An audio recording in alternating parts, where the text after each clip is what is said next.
నేను ఇవాళ ఈ వేదిక మీద నుంచి చంద్రశేఖరరావు గారిని సూటిగా నేను అడుగుతున్నా. ఆనాడు ప్రారంభించిన జూరాల మేమే పూర్తి చేసినాం. ఆనాడు మొదలైన భీమా కావచ్చు, నెత్తంపాడు కావచ్చు, కోయిల్ సాగర్ కావచ్చు, కల్వకుర్తి ఎత్తిపోతల పథకం కావచ్చు, పాలమూరు రంగారెడ్డి ఎత్తిపోతల పథకం కావచ్చు, ఆనాడే మంజూరైన మక్తల్ నారాయణపేట కొడంగల్ ఎత్తిపోతల పథకం కావచ్చు, అది చిన్నది కావచ్చు, పెద్దది కావచ్చు, ఏ ప్రాజెక్ట్ అయినా నువ్వు పూర్తి చేసినవా? ఎన్నడైనా మా రైతుల దగ్గరకు వచ్చి కూర్చొని మాట్లాడినవా? మీ కష్టమేంది, మీ కన్నీళ్ళేంది, మీ సాగునీళ్ళేంది, మీ సమస్య ఏంది పరిష్కరించడానికి నేను ఉన్నా అని ఎన్నడైనా మా రైతాంగానికి, మా పాలమూరు బిడ్డలకు భరోసా ఇచ్చినవా అని నేను అడుగుతున్నా. మిత్రులారా, ఇవాళ ఆయన తర్వాత ఆయన కొడుకు, ఆ తర్వాత ఆయన మనవడు రాజ్యాలు ఏలాలంట, మన దళితులు చెప్పులు కుట్టుకోవాలంట, మన ముదిరాజులు చేపలు పట్టుకోవాలంట, మన యాదవ్ సోదరులు గొర్రెలు కాసుకోవాలంట, బర్రెల్ని చూసుకోవాలంట.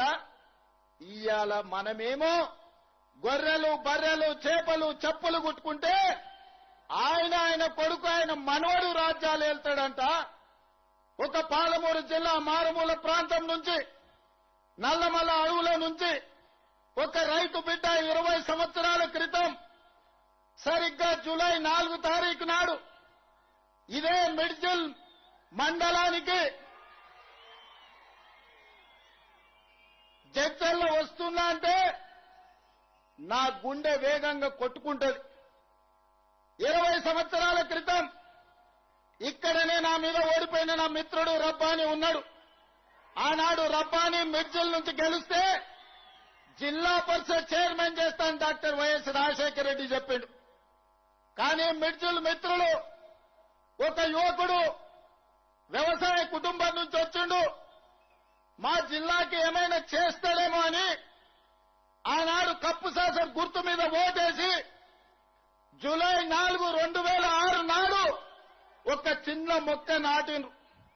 ఆ చిన్న మొక్క 2026 జూన్ నెలకి 20 సంవత్సరాలలో జడ్పీటీసీ నుంచి ఎమ్మెల్సీగా, ఎమ్మెల్యేగా, ఎంపీగా, కాంగ్రెస్ పార్టీ అధ్యక్షుడిగా, తెలంగాణకు ముఖ్యమంత్రిగా మీ బిడ్డ వృక్షమై నిలబడ్డాడు.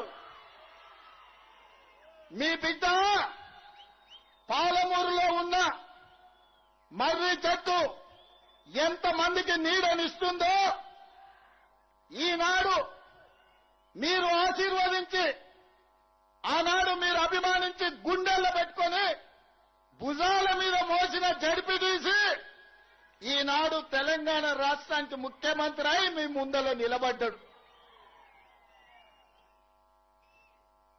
ఇదా గొప్పతనం.